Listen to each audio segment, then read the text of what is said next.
મારા જન્મ પહેલાંની જૂની જગ્યા છે 1973ના સમયથી અત્યારે જે ભાઈ છે એના મોટા ભાઈ બનાવતા એમના ફાધર બનાવતા હતા એટલા વર્ષ જૂની આ જગ્યા છે. શરૂઆત કરી ત્યારે 75 પૈસામાં અડધી પ્લેટ, ₹1.5 આખી પ્લેટ ખવડાવતા.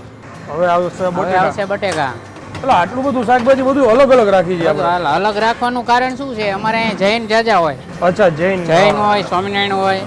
એટલે શું મિક્સ ઘણા ન ખાતા હોય. બરાબર. આ આપણે ઓલી બનાવીને રાખી દે એવું નથી, લાઈવ બનાવી રાખે બધું. લાઈવ અમે થોડી બનાવી, 10-15 બનાવી, ખાલી જાય બીજી બનાવવાની એ રીતે જ. ઓકે. ને બીજું આમાં બધું નેચરલ, કલર નહીં, અજીનો મોટો નહીં, બધું નેચરલ જ, પ્યોર સિંગ તેલ. મને ખુદને શોખ છે સારું ખવડાવવાનો.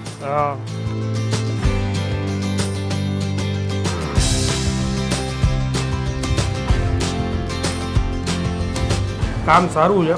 એકેય મસાલા કે સ્પાઇસીસનો ટૂંકમાં સ્વાદ એવો નથી કે એ ઓવર કંઈ આવતો હોય. એકદમ ફ્લેટ ટેસ્ટ છે. એકદમ ફ્લેટ ટેસ્ટ.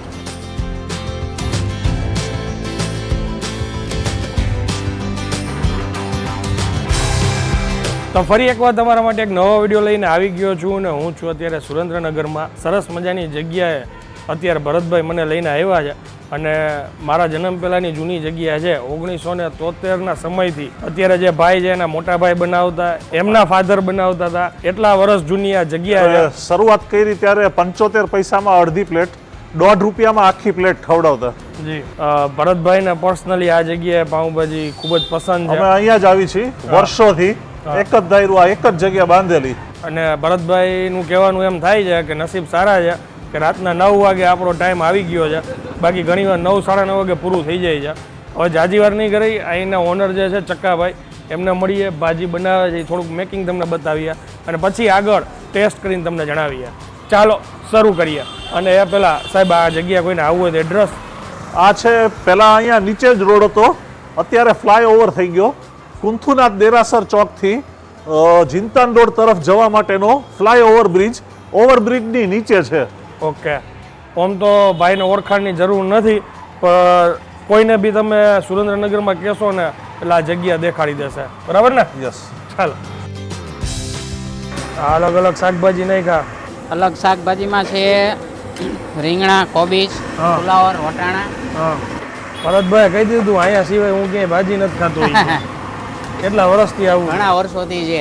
બોર્ડ ઉપર લખ્યું છે 1973. હા, મારા ફાધર શરૂઆત કરી ત્યારે 75 પૈસાની અડધી ને ₹1.5 આખી શરૂઆત કરી હતી. હાજી, આટલા વર્ષોથી. અત્યારે શું એક આખી પ્લેટનો ભાવ?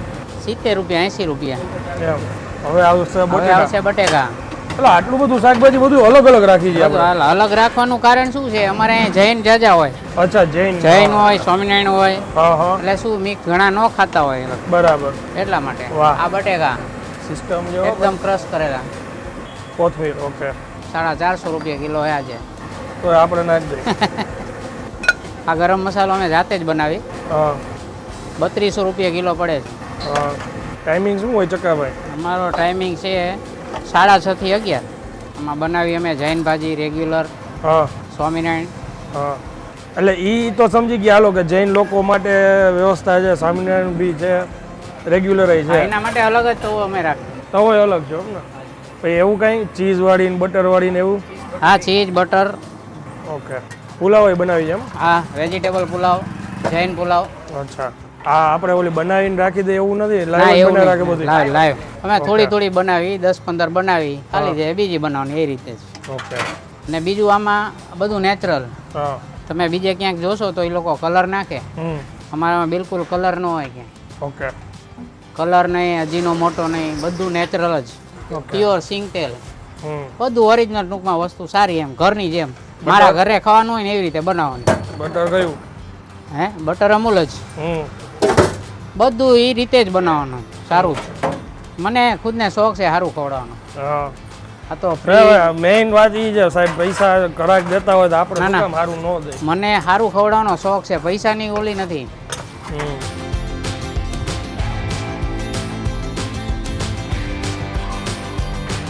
અત્યારે મેન ભરતભાઈએ અડધી પ્લેટ ભાજી લીધી છે, જેની ₹50 કિંમત છે ઓઇલમાં. બટર જોતી હોય તો એના ₹70 છે અડધીના.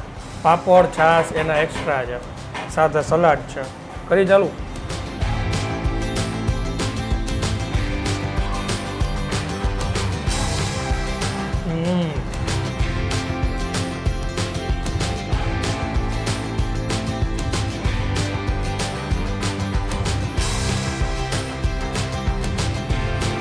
લસણિયાનો ચટકાર આવ્યો એટલે મોજ આવી. એમની આ માસ્ટરી છે લસણિયાની. ભરતભાઈ કેટલા ટાઈમથી આવો તમે? પરફેક્ટ આંકડો તો યાદ નથી પણ ઘણા એટલે ઘણા વર્ષ થઈ ગયા. કામ સારું છે.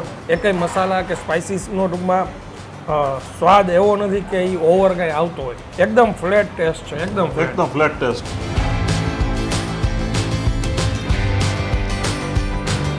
ચટણી આવે ને એટલે જે લોકો ચટાકેદાર ખાવાના શોખીન હોય એને મોજ આવી જાય. એને મોજ આવી જાય. પણ ભરતભાઈ કીધું તો તીખું કરવાનું કહી તો તીખાશે કરી દઈએ. બરાબર. ભાજી એ તીખી કરી દે એ સિવાય લસણીયો તો છે જ તે. હા હા. પણ આ ભાજી જે મીડિયમ છે, મીડિયમ તીખી, સૌને ફાવે. સૌને ફાવે. કામ સારું છે. હવે અમે આગળ જમવાની મજા લઈ જઈ. વિડીયો જો પસંદ આવ્યો હોય અને લગભગ તો સુરેન્દ્રનગરમાં ખબર જ હશે, ન ખબર હોય આ જગ્યાએ પહોંચી જાજો. બહારેથી કોઈ આવતા હોય પાઉંભાજી ખાવાનું મન થાય તો જરૂરથી વિઝિટ કરવા જેવી છે. વિડીયોને વધુ શેર કરી દેજો. કમેન્ટ કરીને જરૂરથી જણાવજો કે અહીંયા કોણ કોણ આવે છે. અને મળીએ જલ્દીથી નેક્સ્ટ વિડીયોમાં. ત્યાં સુધી જય ભારત.